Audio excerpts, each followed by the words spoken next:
What techniques do you use when you are looking for opportunities? In here or just general? Anywhere. Anywhere. I mean,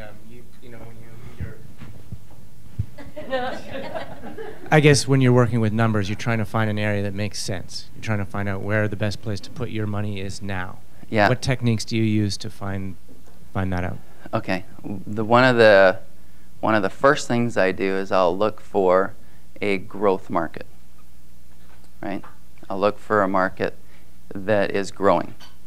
One of the other things I'll look for then is if I find that growth market, I'll quickly go through some revenue properties, typically multi-units, and I'll find out what the cap rate is and if the 1% rule or the 10% rule works, right?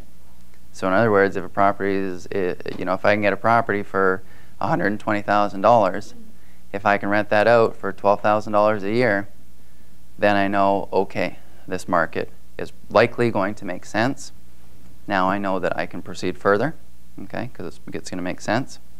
And then once I find that and I feel comfortable with my research that I've done to know that the market is in a growth cycle, then I will go in and start building my team.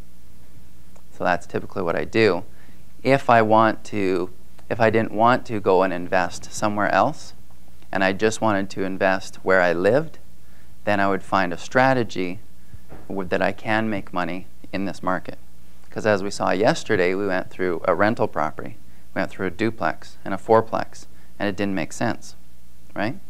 But we then took some townhomes, and we put those into a rent-to-own strategy, and they made sense, right?